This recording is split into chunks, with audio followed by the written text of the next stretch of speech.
성경 말씀 큐티와 사설로 신앙과 세상을 이어주는 다리 김규배 브릿지. 군자에게 있는 세 가지 즐거움. 맹자가 말했다. 군자에게는 세 가지 즐거움이 있는데 천하의 왕 노릇을 하는 것은 여기에 해당하지 않는다. 부모가 모두 생존해 있고 형제가 무고한 것이 첫 번째 즐거움이요. 위로는 하늘에 부끄럽지 않고 아래로는 다른 사람에게 부끄럽지 않은 것이 두 번째 즐거움이요. 천하의 영재를 얻어 교육하는 것이 세 번째 즐거움이다. 군자에게는 세 가지 즐거움이 있는데 천하의 왕노릇을 하는 것은 여기에 해당하지 않는다.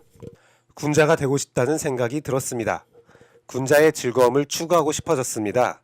군자와 같은 목회를 하고 싶습니다. 성도들이 무고한 즐거움을 얻었으면 좋겠습니다. 성도들이 평안하기를 바랍니다. 성도들이 서로 좋은 관계를 맺기 원합니다. 저와 성도들이 위로는 하나님 앞에서 부끄럽지 않고 다른 사람에게 부끄럽지 않은 목회와 신앙의 삶을 살고 싶습니다. 하나님 뜻에 맞게 사역하며 다른 이와 함께 하고 싶습니다. 성도들과 성경을 연구하고 싶습니다. 성경을 통해 하나님의 말씀을 깨달아 알고 그 안에서 누리는 즐거움을 함께하고 싶습니다. 천하의 왕노릇은 하고 싶지 않습니다. 왕노릇을 하기 위해 성도들의 긴밀한 관계를 원하지 않는 목회가 있습니다. 교회 개혁을 말하며 성도들에게 힘을 실어주지 않습니다. 자신의 계획과 자신의 생각을 밀어붙입니다. 신방이란 말 안에서 성도 개개인을 만나면서 이간질을 시키고 갈등을 시키는 경우가 있습니다. 상처가 많은 사람은 더더욱 그런 모습을 보입니다. 모든 것을 잃어버렸던 사람은 그런 모습을 보입니다. 또 잃어버리기 싫기 때문에 성도들을 이간질하거나 관계를 자신과만 맺게 하려 합니다. 하나님 앞에서 부끄러운 일을 합니다. 다른 사람에게 부끄러운 일을 합니다. 다만 들키지만 않으면 된다고 생각합니다. 하늘의 침묵을 두려워하지 않는 목회가 있습니다. 엉터리 성경 공부가 있습니다. 자기의 생각, 자기의 주장을 주입하기 위한 성경 공부입니다. 폐쇄적인 성경 공부입니다. 다른 의견을 무시하는 성경 공부입니다. 성경 공부가 자기 자랑이 되고 성경 공부 대상자들을 자기보다 못한 사람으로 만들고 잘 알지 못한 사람으로 만듭니다. 각종 성경 배경과 지식을 통해 상대방을 지배하고 상대방을 내 밑으로 두려 합니다. 끝내 이 모든 것들은 왕노릇을 하기 위해 하는 행동입니다. 왕의 목회지요. 왕의 목회가 아닌 군자의 목회를 하고 싶습니다. 왕의 관계가 아닌 군자의 관계를 맺고 싶습니다. 왕의 삶이 아닌 군자의 삶을 살고 싶습니다. 너희는 왕같은 제사장이라. 아마도 하나님께서 원하시는 모습은 군자의 모습입니다. 왕은 오직 한 분이시니 하나님께서 원하시는 왕은 하나님께 순종하며 하나님을 닮아가는 군자의 모습일 것입니다. 인싸와싸, 기성세대와 신세대, 종교와 삶, 꿈과 현실을 이어주는 브릿지가 되고 싶습니다. 정통 기독교 방송의 꿈을 꾸고 있는 반포 침례교회의 김규배 목사였고요. 오늘의 브릿지 시작하겠습니다. 오늘 큐티한 남자의 부분은 마가복음 8장 14절에서 21절 말씀입니다. 개역개정 말씀으로 읽어드리겠습니다. 제자들이 떡을 가져오기를 잊었음에 배에 떡 한 개밖에 그들에게 없더라. 예수께서 경고하여 이르시되 삼가 바리새인들의 누룩과 헤롯의 누룩을 주의하라 하시니 제자들이 서로 수군거리기를 이는 우리에게 떡이 없음이로다 하거늘 예수께서 아시고 이르시되 너희가 어찌 떡이 없음으로 수군거리느냐 아직도 알지 못하며 깨닫지 못하느냐 너희 마음이 둔하냐 너희가 눈이 있어도 보지 못하며 귀가 있어도 듣지 못하느냐 또 기억하지 못하느냐 내가 떡 5개를 5,000명에게 떼어줄 때에 조각 몇 바구니를 거두었더냐 이르되 12이니이다. 또 7개를 4,000명에게 떼어줄 때에 조각 몇 광주리를 거두었느냐 이르되 7이니이다. 이르시되 아직도 깨닫지 못하느냐 하시니라. 베세다의 이름에 사람들이 맹인 한 사람을 데리고 예수께 나와와 손 대시기를 구하거늘 예수께서 맹인의 손을 붙잡으시고 마을 밖으로 데리고 나가사 눈에 침을 뱉으시며 그에게 안수하시고 무엇이 보이느냐 물으시니 쳐다보며 이르되 사람들이 보이나이다. 나무 같은 것들이 걸어가는 것을 보나이다 하거늘 이에 그 눈에 다시 안수하심에 그가 주목하여 보더니 나아서 모든 것을 밝히 보는지라. 예수께서 그 사람을 집으로 보내시며 이르시되 마을에는 들어가지 말라 하시니라. 아멘.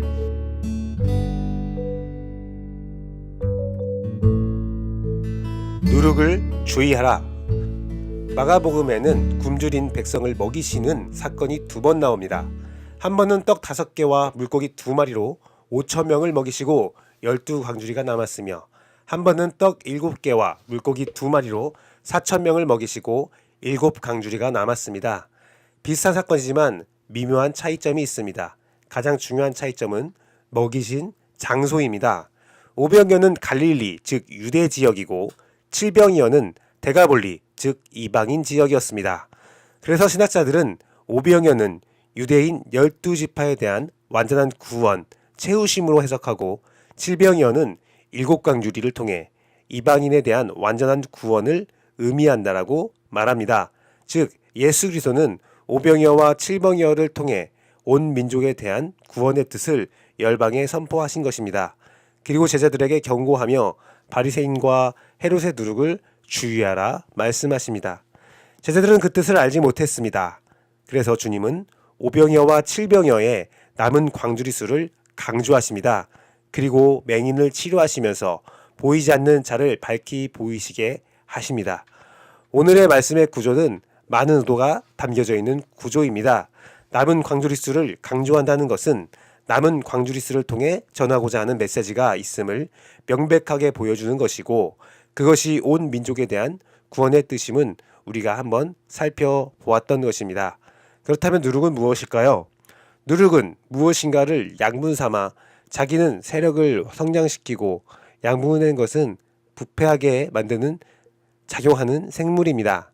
즉 바리새인과 헤롯이 제자들을 부패하게 만드는 것을 주의하라는 것이지요. 이는 오늘날 교회와 여러분에게 던지는 예수 그리스도의 경고의 메시지입니다. 예수 그리스도의 핏값으로 여러분을 순결하고 거룩하게 만드시어 구원에 이르게 하는데 여러분을 부패시키는 세력이 분명히 있다는 것입니다. 바리새인들은 종교적 누룩이고 헤롯은 세속적 누룩입니다. 바리새인은 특별히 칠병이어 이후 이방인에게 구원을 베푸시는 예수 그리스도를 비난하고 표적을 구하는 모습을 통해 자신의 정체를 드러냈습니다. 예수 그리스도를 거부하며 타 민족의 구원을 거부하는 폐쇄적인 모습이지요. 표적만을 요구하며 믿음을 가지지 않는 외식적인 신앙인의 대표입니다. 헤롯은 자신의 욕심을 위해 타인을 억압하거나 이용하고 쾌락을 따라 살아가는 세속적인 모습을 대표합니다. 하나님 앞에서 종교적, 세속적인 누룩은 같은 분류이고 피해야 할 대상입니다. 우리가 그들을 주의해야 함은 알았지만 어떻게 그들을 알아볼 수 있을까요? 예수 그리스도는 오늘 맹인을 치료하시면서 2번을 안수하십니다. 첫 안수 때는 보이기는 하나 흐릿하게 보이고 2번째 안수 때는 모든 것을 밝히 보이시게 하셨습니다. 주님은 우리를 명확히 보이시게 하는 분이십니다. 우리가 주님 앞에 나아가 나는 맹인입니다. 나는 잘 보지 못합니다. 하지만 주님이 말씀하신 바리새인 누룩과 헤롯의 누룩을 주의하기 원합니다. 라고 고백하신다면 예수 그리스도는 여러분에게 친히 안수하사 그 모든 것을 보이시게 하는 은혜의 구주이십니다. 처음에는 흐릿하게 보이지만 성령의 충만함 가운데 지속적으로 주님과 함께 동행하면 모든 것들이 명백하게 보이게 됩니다. 우리를 부패하게 하는 종교적, 세속적 누룩을 두려워할 필요는 없습니다. 예수 그리스도 안에서 성령님의 능력과 지혜를 통해 우리는 그들을 충분히 알아내고 물리칠 수 있습니다. 된장을 오래 두면 위에 뭔가 이상한 것들이 생기는 경우가 있습니다. 그렇다고 된장을 다 버리진 않습니다. 위에만 잘 걷어내고 아무 문제 없이 먹을 수 있습니다. 아무 이상이 없습니다. 신앙의 누룩도 이와 같습니다. 지금 여러분이 누룩에 부패되었다고 너무 걱정하실 필요는 없습니다. 그 누룩을 잘 걷어내기만 하면 됩니다. 예수 그리스도는 누룩의 발견부터 제거까지 여러분에게 함께 하시며 힘을 실어 주십니다. 기도의 동역자 여러분, 명확하게 보게 하시고 명확하게 해결하시는 주님께 나아갑시다. 주의 은혜 안에서 눈이 밝아지고 명확히 바라볼 수 있기를 소망합니다. 주님이 오늘 본문을 통해 우리에게 말씀하신 이유는 문제를 해결해 주겠다는 주님의 의지가 반영된 것임을 기억하기를 원합니다. 오늘의 브릿지 여기까지 하겠습니다. 감사합니다.